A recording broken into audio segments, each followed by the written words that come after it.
Untuk memahami kedalaman misteri kristologi, khususnya yang dikenal dengan unio hypostatica atau kesatuan hipostatik, kita harus kembali merenungkan inti pewahyuan yang paling jelas, yaitu Yohanes 1 ayat 14. Firman itu telah menjadi manusia dan diam di antara kita. Di sini kata kunci dalam bahasa Yunani adalah hologos sarx egeneto, yang secara harafiah berarti firman itu menjadi daging, bukan hanya berpakaian tubuh atau berada dalam bentuk manusia, melainkan benar-benar menjadi manusia sejati. Penggunaan kata sarx, daging, secara tegas menunjukkan bahwa sang firman tidak sekedar mengambil rupa manusia, tetapi masuk sepenuhnya ke dalam keberadaan manusiawi, lengkap dengan segala keterbatasan fisik dan emosionalnya. Konsekuensi teologis dari hal ini sangat besar, karena dalam pribadi Kristus bersatu keilahian yang tak terbatas dengan kemanusiaan yang rapuh. Maka ketika Yesus berdoa, yang berseru bukan sekedar manusia biasa, melainkan Dia yang adalah Allah sejati yang menjadi manusia. Tindakan berdoa Yesus itu dalam kerangka unio hypostatica tidak membagi Kristus menjadi dua pribadi yang bertindak secara terpisah, tetapi menunjukkan keharmonisan antara dua natur yang bekerja dalam satu kehendak yang sempurna. Teolog seperti Donald MacLeod menegaskan bahwa tidak ada momen dalam hidup Yesus di mana Ia bukan Allah. Setiap kali tindakannya sebagai manusia adalah tindakan dari pribadi ilahi juga yang menjadi manusia. Maka kita, ketika mendengar Yesus berseru kepada Bapa, kita sedang menyaksikan Allah Anak berbicara kepada Allah Bapa dalam dinamika kasih Trinitarian yang dijalankan dalam wujud kemanusiaan Yesus. Tentu di titik ini, sebagian mungkin merasa keberatan atau cemas bahwa hal ini menjurus pada paradoks yang tidak dapat dijelaskan, membingungkan, tidak logis. Namun, kekristenan tidak pernah mengklaim bahwa seluruh kebenaran ilahi dapat dijinakkan oleh logika manusia. Disinilah letak perbedaan antara paradoks dan kontradiksi. Paradoks adalah dua kebenaran yang tampaknya saling bertentangan, tetapi tetap benar dan utuh dalam realitas Allah. Kontradiksi sebaliknya adalah dua klaim yang saling meniadakan. Inkarnasi bukan kontradiksi, tetapi misteri yang kita hormati karena dinyatakan oleh firman Allah. Dalam bahasa Emil Brunner, misteri bukanlah penghalang iman, melainkan dasar iman itu sendiri. Maka dalam menghadapi paradoks inkarnasi, kita tidak diminta untuk memahami sepenuhnya, melainkan percaya dengan penuh rasa kagum dan hormat akan kebesaran kasih Allah yang tidak terukur itu. Perhatikan ini, saudaraku. Banyak teolog kontemporer seperti Wayne Grudem menekankan bahwa paradok kristologi bukanlah kegagalan akal manusia, melainkan panggilan untuk menyadari keterbatasan penelaran kita dalam memahami karya keilahian yang merendahkan diri. Grudem menegaskan bahwa peristiwa inkarnasi bukanlah transformasi yang menghilangkan keilahian Yesus Kristus, melainkan penambahan natur manusiawi tanpa merusak natur ilahi.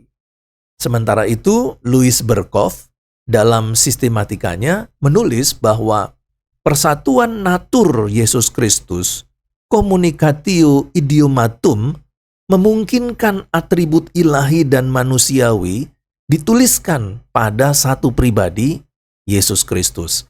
Jadi, ketika kita membaca Ibrani 5 ayat 8, bahwa Yesus belajar taat oleh apa yang ditanggungnya, kita tidak meragukan keilahiannya, melainkan menegaskan bahwa kemanusiaan Yesus secara real diajar dan diarahkan oleh takdir penebusan yang telah ditetapkan sejak kekekalan. Maksudnya begini, saudaraku. Dalam pergumulan memahami inkarnasi, banyak teolog evangelikal itu menegaskan bahwa paradok kristologi bukanlah kegagalan nalar, tetapi undangan untuk menyadari batas-batas akal dalam berhadapan dengan misteri ilahi. Wayne Grudem misalnya melihat peristiwa inkarnasi bukan sebagai perubahan esensi, tetapi sebagai tambahan natur manusiawi kepada Sang Firman yang kekal, tanpa kehilangan ataupun mencampur keilahiannya.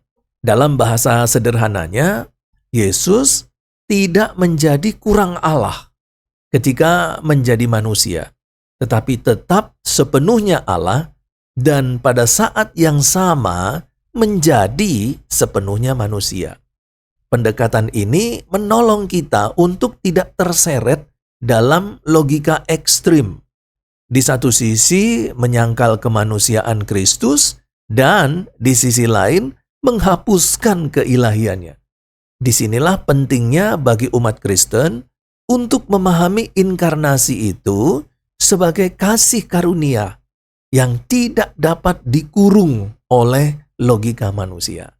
Nah, sejalan dengan Grudem, Louis Berkhof dalam karya sistematikanya menyoroti konsep communicatio idiomatum, yakni prinsip bahwa atribut kedua natur, ilahi dan manusiawi di dalam diri Tuhan Yesus Kristus itu berelasi dalam satu pribadi, Yesus Kristus. Artinya, apa yang dikatakan atau dilakukan oleh Yesus dapat berlaku pada keseluruhan pribadinya, tanpa perlu dipilah-pilah secara kaku antara tindakan ilahi dan tindakan manusiawi. Maka ketika Yesus menunjukkan emosi, rasa lapar, atau bahkan belajar ketaatan seperti yang tercatat dalam Ibrani 5 ayat 8, itu bukanlah bukti keterpisahan antara Allah dan manusia, melainkan kesatuan utuh dalam tindakan penebusan. Natur manusiawinya benar-benar hidup, mengalami pertumbuhan, dan tunduk pada kehendak Bapa. Dan semuanya itu dijalani oleh pribadi yang tetap adalah Allah. Beberapa pihak mungkin sulit menerima bahwa Yesus belajar taat atau dituntun dalam penderitaan, karena kesannya seolah-olah hal itu menurunkan derajat keilahian Yesus. Namun, justru disinilah kekayaan pengajaran Alkitab terletak. Namun, justru disinilah letak kekayaan pengajaran Alkitab. Bahwa Sang Putra dalam kerendahan hatinya sungguh merasakan pengalaman sebagai manusia, termasuk dalam proses belajar dan ketaatan. Bukan karena ia kurang tahu, melainkan karena ia, Yesus, memilih untuk merasakan dan menjalani ketaatan itu dari dalam kemanusiaannya. Dalam tradisi reformasi, pandangan ini dijunjung tinggi sebagai penguatan iman, bukan ancaman terhadap ortodoksi.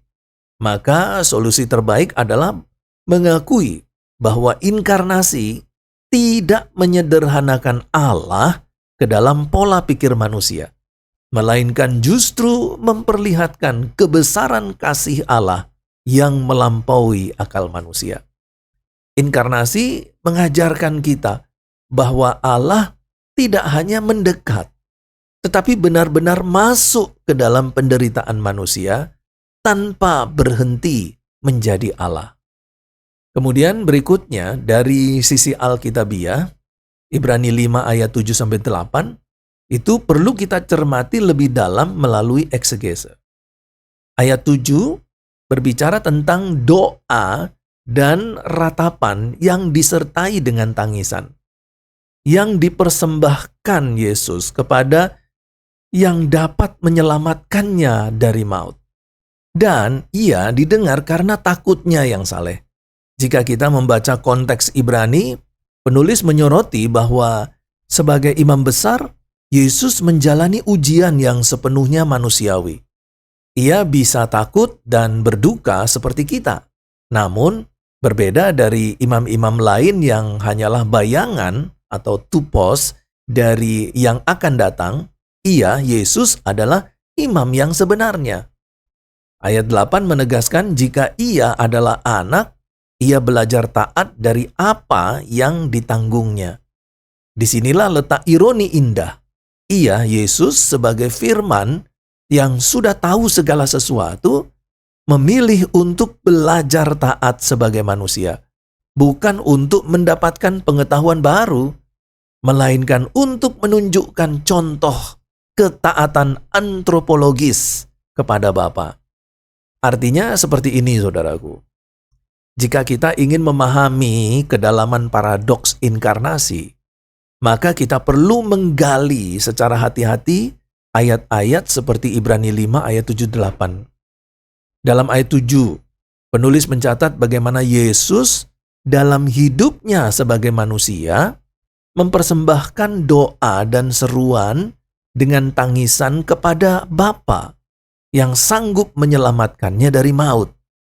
Ini bukan gambaran tentang kelemahan, tetapi cermin dari kesungguhan pergumulan manusiawi Kristus. Di balik tangisan itu terdapat ketulusan, ketakutan yang kudus, dan pengharapan penuh kepada Bapa. Ekspresi emosi yang begitu dalam ini menegaskan bahwa Yesus tidak menjalani jalan penderitaan dengan ringan, tetapi dengan penuh kesadaran sebagai manusia yang sejati.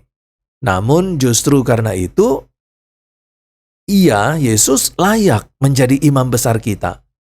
Bukan imam simbolik seperti dalam sistem imamat perjanjian lama, tetapi imam sejati yang mampu memahami dan mewakili umatnya secara sempurna. Dalam kerangka argumentasi, penulis Ibrani, kita menemukan kontras tajam antara para imam manusia yang hanyalah tipe atau bayangan dan Yesus sebagai imam aletinos yang sejati, yang esensial. Para imam sebelumnya mempersembahkan korban sebagai lambang, tetapi Kristus mempersembahkan dirinya sendiri. Maka ketika ia berdoa dengan tangisan dan ratapan, tindakan itu bukan sekedar refleksi manusiawi, tetapi bagian dari keimamatannya sebagai pengantara antara Allah dan manusia. Disinilah nilai tinggi dari penderitaan Kristus. Ia tidak menghindari ketakutan dan kesedihan, tetapi justru memasukinya. Dan dari dalam penderitaan itu, ia, Yesus, tetap taat. Seorang teolog yang bernama John Owen dalam komentarnya atas kitab Ibrani menyebutkan bahwa tangisan Kristus bukanlah bentuk kelemahan, tetapi kekuatan kasih dan ketaatan yang sungguh nyata. Maka ketaatan Kristus bukan ketaatan abstrak, tetapi konkret, dijalani dan dibuktikan dalam derita. Ayat 8 membuka lapisan paradoks yang dalam. Sekalipun ia anak, ia, Yesus, belajar taat dari apa yang ditanggungnya. Bagaimana mungkin Sang Firman yang bersama Bapa dari kekekalan dan tahu segala sesuatu harus belajar. Disinilah misteri agung itu dijelaskan. Ia, Yesus, tidak belajar karena ia tidak tahu. Tetapi karena ia, Yesus, memilih untuk menyelami secara eksistensial pengalaman manusia, bahkan dalam penderitaan. Dalam inkarnasi, Sang Anak tidak menjadi kurang dari Allah, tetapi ia menjelma dalam kerendahan untuk menunjukkan bagaimana manusia seharusnya hidup taat. Ini adalah bentuk pembelajaran yang tidak berkaitan dengan pertambahan pengetahuan, tetapi dengan perwujudan kehendak Allah dalam tindakan nyata. Seperti dikatakan oleh seorang teolog Thomas Schreiner, Yesus tidak menjadi lebih taat, tetapi ia membuktikan ketaatannya melalui penderitaan yang nyata itu. Melalui cara ini, Yesus menjadi teladan sempurna bagi umat manusia dalam hal penundukan diri kepada kehendak Allah.